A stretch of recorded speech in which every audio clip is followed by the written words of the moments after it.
is we're trying to provide you the tools where if I give you an equation, you can sketch a graph of it without your calculator, sketch the graph, find the x-intercepts, find the zeros of it, find the solutions of it. That's kind of the tools we're going to be working on. We're going to be using a combination of the graph, and then, I can't wait for 3-3, we're going to do long division of polynomials.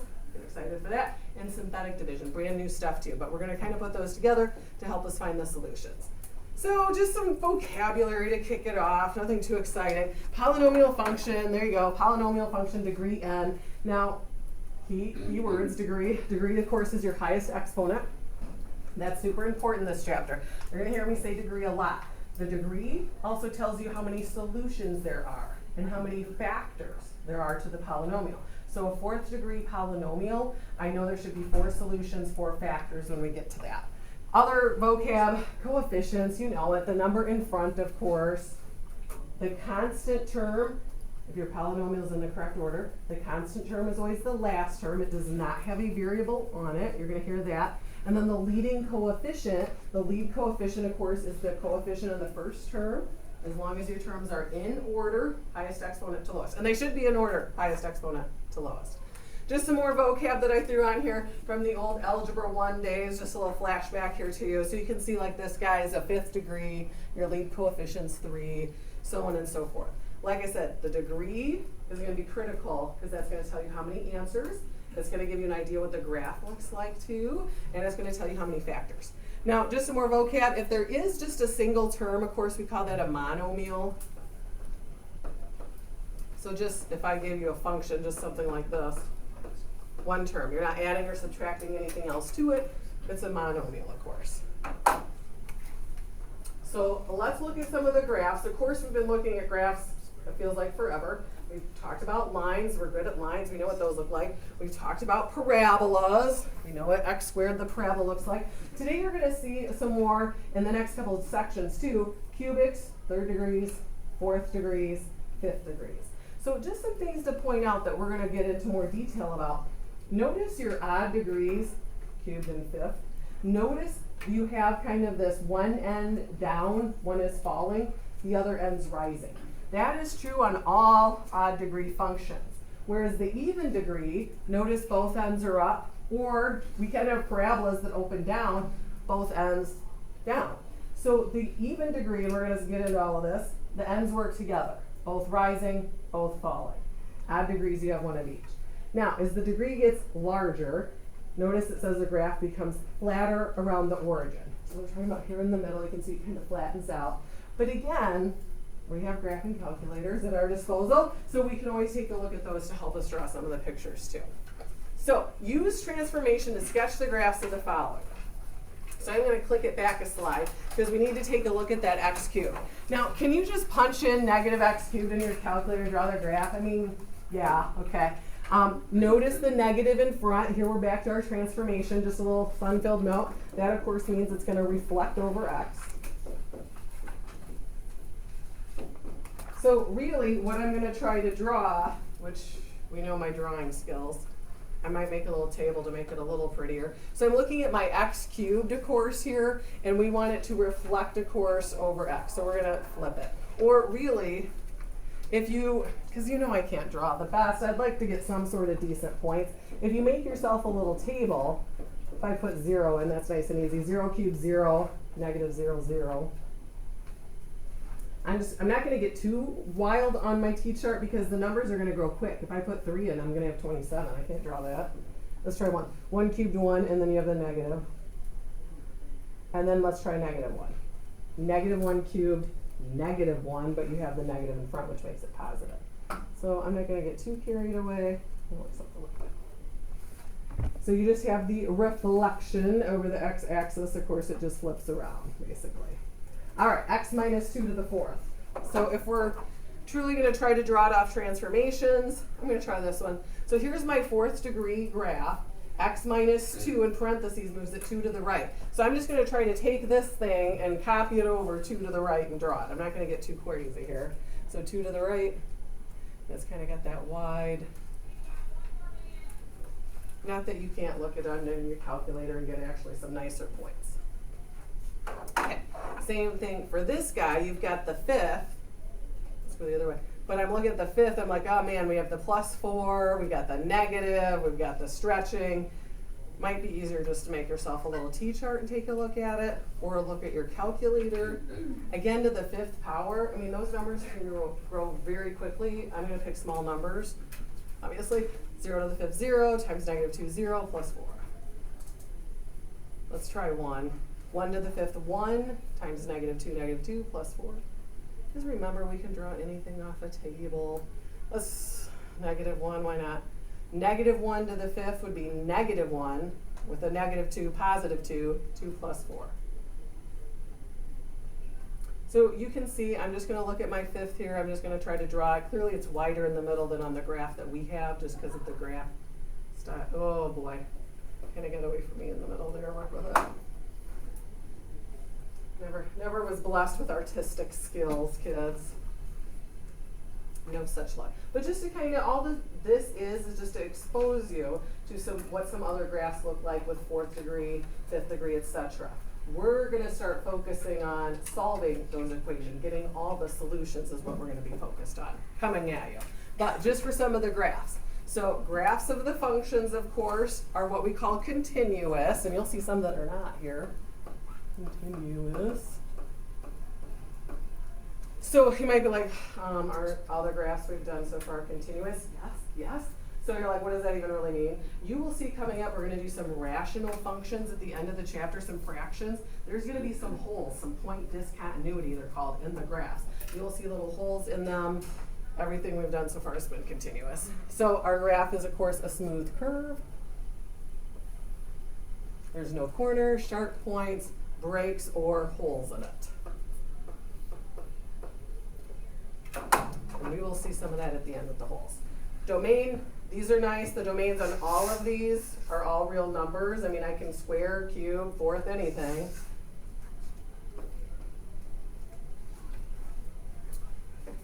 Now, the other thing we're going to take a look at here is describing the end behavior, because that's going to help us when we sketch them if we can't use a calculator. End behavior's description of what happens is x becomes larger in the positive or negative direction. That's the next thing we're going to take a look at. And of course, to describe this, we use what's called this arrow notation, which you can see down here in the chart here. So this is the notation I'm going to start using to describe these end behaviors, whether they're falling or whether they are rising. We're going to put fancy math notation on that. So this says as x approaches infinity, or as x goes to infinity, as x approaches negative infinity. So negative infinity left, positive infinity right. So this is telling you left end, right end. That's how I'm going to split it up with the notation. You'll see here in a minute on the graphs. So end behavior polynomials. Holy cow, we got a lot of options here. So odd degree, positive lead coefficient. So, because I can tell you just from the equation, even though my artistic skills are lacking, I can tell you kind of what the graph's going to look like. Odd degree, so 3rd degree, 5th degree, 7th degree, etc. You always have one end falling, one end rising. Now, I think of positive slope, x to the first, positive slope. Left end falls, right end rises. So I'm just going to draw you kind of an example, easy one there, a little 3rd degree. Now, the key is you're going to have to describe to me these ends. So my left end, I'm going to say as x approaches negative infinity, that's left end to the left, y is falling, so it's approaching negative infinity. Then I'm going to write something fancy for the other end. Now, x is going to positive infinity. Do you need the positive symbol on it? No, I just put it for dramatic emphasis, okay? Y is also rising, so y is approaching positive infinity. Because you're going to be describing these end behaviors to me, so I'm just going to start working on it now. Now, odd degree, negative lead coefficient. So I'm thinking about my negative slope. It falls left to right, so it's kind of the reverse. So that would be an example, odd degree, negative lead coefficient. Now again, because I know you have to describe the end behavior, I'm going to start now. So x approaches negative infinity, so x is going left, y is rising, so y approaches positive. And again, I don't care if you actually put the positive symbols on, I'm just doing it for drama. Okay, right end, x approaches positive infinity. Y is falling, so y is approaching negative. Now, the nice thing about your even degrees, the ends work together, like a parabola. Either both rise or both fall. And clearly, positive, they're both going to rise. We've seen enough parabolas. I'm going to draw you something fancier than a parabola. This would be a fourth degree. Why is it a fourth degree? It hits the x-axis 4 times. Okay, so end behavior. X approaches negative infinity to the left. Y is rising, so positive. Let's do this end. So x is going to the right, so positive infinity. And then y is rising, so both y's on this one positive. It's a little fancy way to say they both rise. Okay, even degree, ends work together, negative lead coefficient. So it's really the flip of it. Both ends would be falling, like a down parabola, or I'm going to do my fourth degree. Looks like an M. And because I know we're going to describe the end behavior, so I'm going to put, I can write x approaches negative infinity. Y is falling, so negative infinity for y. X is going to the right, positive infinity. Y is falling. Got it. So we want to, for efficiency's sake, be able to look at an equation and be able to kind of get an idea what it's going to look like, so we don't have to waste time typing in our calculators and doing a whole bunch of stuff.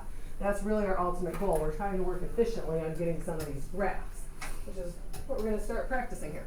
So determine the end behavior without the graph. So we're not looking at our calculators. I'm not drawing anything. What I'm going to look at are two things. I'm going to look at the degree and the lead coefficient, whether it's positive or negative. Now, I always scan and make sure they're in the correct order. Highest exponent to the lowest. They are. Okay. So fourth degree. So right away I'm thinking fourth, even. Both ends work together. They're either both rising or both falling. Clearly, with my negative lead coefficient, they are both falling. Now, of course, I'm going to write this out fancy style, math lingo fancy style. So my left end. So x is going to the left. Both ends are falling. Y is approaching negative infinity also. My right end. So x is going to positive infinity. We said both ends would be falling with that negative 2 lead coefficient, so y is also going negative. So the key, because you're always going to start these the same, and I always go left to right, because we always look at graphs left to right. So I always start the x's the same, left end, right end. The key is that these are both falling. Your y ends are both going down. All right, so I'm going to start this one the same. I'm not even looking at the, I'm just going to set it up. My left end, my right end. So they're all going to start the same. I always start left and right, x left, x right. Now I'm going to look at the degree and the lead coefficient and figure it out. Okay, third degree, odd. So the ends are split. We're going to have one rising, one falling. How you figure that out? Your lead coefficient's positive 5. So I just think of positive slope. The left falls, the right rises. So the left falls, so there's my left end, the right rises. So your even degrees, the ends work together, either both up, both down. Your odds, you have one split. And I just kind of think of slope. Out of the slope, you rise left to right. Any questions on that? We're going to do some more of that and get our graphs sketched here. Okay, so vocabulary, more vocabulary. And you're going to see it's all kind of in the same wheelhouse. It's just a matter of what style we want you to put your answers. So, zeros. And I've even seen some books call them roots, of course. Zeros are your solutions. Or answers, whatever you want to put there, of a polynomial. They're also, when we look at the graph, remember I graphed that parabola and looked where it hit the x-axis, which of course the x-intercepts. Now it just depends on how I want you to give the answer. So let's say the answer is 5. So if I just want 5 down, I just want the answer. So that's our 0. Again, I've even seen some textbooks call them roots. So sometimes you might hear me say root. X equals is a solution. All the same thing, just how they're going to phrase it. Now, I might ask you for factor style. So remember I kind of said, what if your answer is 5? If I said, what is the factor? You would write x minus 5. And then I might even ask you for the x-intercept form. So just to kind of give you the rundown, let's say use 5 again. So 5 is a 0. X equals 5 would be your solution. If I ask you for the factor, because if you set that to 0 and solve for x, you get 5. Or if I ask you for the intercept. It all means the same darn thing, really, boils down to. It's just a matter of what style they ask you for in the directions. Just for the record. Okay. So much of the same stuff. So at the top, I didn't get too crazy with making you write a bunch of this stuff on the top here because we've done this. We're just going to put it all together. So if we want to find the zeros, we are back to factoring. We're going to try to factor it. We're going to set the factors equal to 0. We're going to solve them. And we can get some intercepts on some points to plot on our x-axis when I'm trying to draw these graphs by hand, our ultimate goal. So this is really just telling you more of the same. We're going to factor it. We're going to get a couple points. We're going to determine those end behaviors. Are they rising or falling? And I'm going to sketch the graph. Is it going to be perfect? No, we both seem to have drawing skills. Let's just go with it. Okay. Sketch the graph of the polynomial function using the zeros and end behavior. So we're trying to do this without our calculators. We're trying to just look at it and get it figured out. Well, if we were going to do the zeros, which you can all do in your head, but I'm just going to really quickly down here write our polynomial set equal to 0. So if I asked you for the zeros, you'd subtract 2, I'd add 1, and I'd add 3. So I'm just going to list those up here on my blank that says zeros. -2, 1, and 3. And I'm going to, on my x-axis, I'm going to put points at -2, 1, and 3. Now, the ends. We can figure out the end behavior, and I can actually get you a pretty good sketch of this, okay? So, of course, the ends, and I kind of split it out for you, too, to help a little bit, left end, right end. So I'm going to start left, x goes to negative, right, x goes to positive infinity. We got to do the y's. Now, I'm not going to get crazy and FOIL that whole polynomial out, because A, nobody's got time for that. But B, I do need to know what the lead term is. Meaning, if I were to FOIL this all the way out, which I'm not, what would be your highest exponent on x? X to the what? Third. We'd have an x third. And more importantly, what is the sign on your lead coefficient would it be? I don't care what number it is, I just care is it going to be positive or negative? Positive, because x, we're going to have positive x cubed. I don't even care what number it really is. Because right now I can tell you how the ends work. Odd degree, they're split. One rises, one falls. And just like slope, I'm thinking positive slope. Left end falls. Right end rises. So all of this is enough for me to get you a pretty decent sketch of it. So I always work left to right. So I'm going to start with my left end down here somewhere. So I'm just drawing my arrow. Nothing exciting here. I'm going to draw up to my first 0, to the next 0, to the last 0, and there's my right end rising. Now, could I put that in my calculator and get some other points and do a bunch of stuff? Yeah. But we're just after the sketch of it. No calculator needed. Any questions on my sketch? All right. My excellent artistic skills are winning me over. Okay, so difference on these, little meaner, not a whole lot meaner, but a little meaner, is you are not in factored form. So it's difficult to tell the zeros, meaning I gotta factor it first. So whenever we factor, I always look for greatest common factor first. So these I can take an x out of.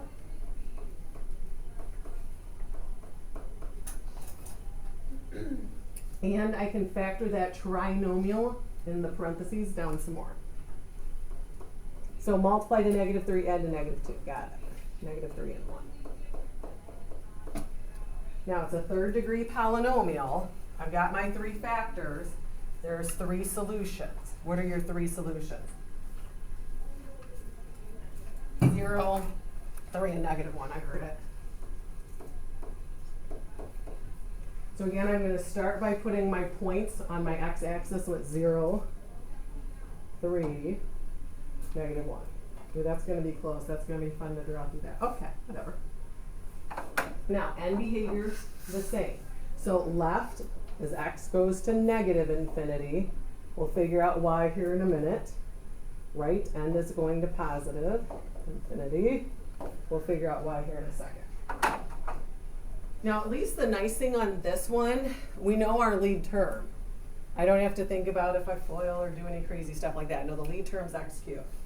So, odd degree, ends work split, 1 rise, 1 fall. Positive lead coefficient, just like positive slope.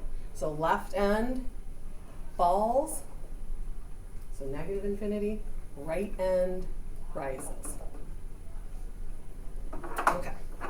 So it's going to look basically similar to the last graph. We just hit the x-axis at different spots. So my left end falls. So I'm going to start my little arrow down here in the lower left. I'm going to hit my curve. Oh, that's going to be tight. Close enough. I'm just going to sketch the graph. Notice, third degree polynomial, we had 3 answers. So, getting crazy, fourth degree polynomial, we're going to have how many answers?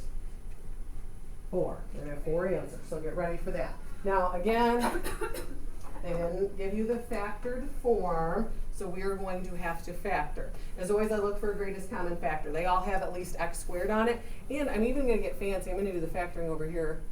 I'm going to take a negative out, just because I think it's going to be a little easier for my signs, because then that will be positive 2, positive x, and I'm going to need a negative 3. Now that trinomial, the 2x squared plus x minus 3, I'm going to try to factor that again. Personally, I mean 2 and negative 3, those numbers are small, so I'm not going to be like, oh gosh, I'm going to do all this work to factor it. No, I'm just going to kind of unfoil it and do a little guess and check. Meaning to get 2x squared, I'm just going to use 2x and x. Oh great, now there's a rando bug flying around in here. Okay. Now, to get negative 3, just keeping my eye on that bug up there, I don't like bugs. So to get negative 3, of course, what else can happen today? To get negative 3, of course, I'm going to use 3 and 1. So the question is, where are you putting the 3, where are you putting the 1? So is it 3 here or 3 at the end? Well, we got to get to a 1 in the middle, so think about that as you're unfoiling it. Where's the 3 going to go, first or last? Any guesses? First. And you got a 1 here. What do you have for signs? Positives, negatives, 1 of each. What do we got? So I heard plus and minus. So again, just check it by unfolding it. 2x squared minus 2x plus 3x, x1x. Got it. So, here's a hint. I need 4 solutions. And you might have a repeated solution. Everybody gets these, right? Negative 3 over 2. Love a fraction. Positive 1. Those are easy. What are you going to get when you do negative x squared equals 0? What 2 answers? Plus or minus, which isn't that really both 0, plus or minus 0, 0, 0. So we do have 4 answers, just 2 of them are 0. Now, why am I being dramatic about making you put both the zeros? You'll see why in a minute. It's going to affect my graph, so get ready for it. Let's do the ends though, before I get into all that. So, 4th degree, even. So the ends work together, they either both rise or both fall. Negative 2 lead coefficient, they're both going to be falling. Let's write it all out here. So my left end, x is going to negative infinity, x is going, I can't write, that's a sloppy x.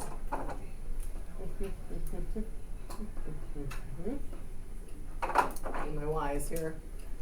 Now, because of the negative 2, they're both going to be falling. So y is going to negative infinity on both sides. Now, same deal, I'm going to mark the zeros, but get ready for the drawing. Okay, so obviously there's still, even though 0 is a repeated one, there's just one point at 0. Think of this maybe as a mixed number that's -1.5. Estimate it. It's kind of in the middle, and then 1. Oh boy, it's going to be close. Now, both ends are falling. So my left end's falling down here. There's my arrow, my starting point of it. Now here's why I was so dramatic about the repeated 0, okay? Because that's going to affect when I draw it. When you have, and you'll see if you were to graph this on your calculator, when you have a pair of answers, a pair of zeros, or like 2 3s, a pair of whatever, instead of on here where I kept crossing through my x-axis, it's 0 because you have the pair, it's just going to touch it. So watch this. So I'm going to draw up to the first one, loop back to 0. But, notice I stopped there in a second. At 0, it just touches it because you have that repeated answer. So I'm not going to cross back through the x-axis. I'm going to loop back around, which is teeny tiny, and now hit it. And now I made both ends fall. So the repeated answer is significant. That's why I was dramatic about making you write it down twice. If you have a pair of answers, it'll just sit there and touch your x-axis versus break all the way through. Now, can you pop that in your calculator and let you see that? Yes. But we should be able to do it by just looking at the equation. Just for the record. Okay, last one. First question for you. How many answers are we after? 3. And we have 4 total terms. What's the quickest, easiest way to factor with 4 terms?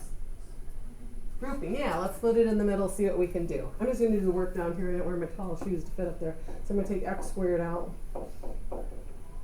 and a -4 out of the back. My grouping's looking pretty darn good because I have my matching set of parentheses. So one of my factors is the matching set of parentheses, doesn't matter which one. And then the other set is what you took out for GCFs, which were x squared and a -4. Now, from here, some of you might be able to tell me all 3 answers right now. If you can, write them on the line. Great for you. If not, you can factor this down again. You have difference of perfect squares back here, which factors into x plus 2x minus 2. But again, some of you might not have to go that far and could just get the 2 solutions from it. So give me all 3 answers, even if you have a repeated one. What are all 3 answers going to be? 2, -2, and 2. So I'm just going to write them smallest to biggest. I'm going to put the -2 and then the pair. And I always write out, even if there's a repeated answer, I always write it out, all of them, so I know how it's going to affect my graph. All right, let's do the ends. So 3rd degree, well, let's get our negative infinity and positive infinity up here, I guess.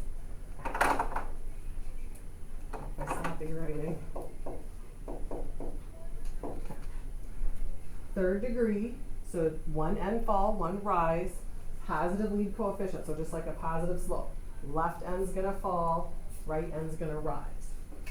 So this one's falling, negative, this end's rising.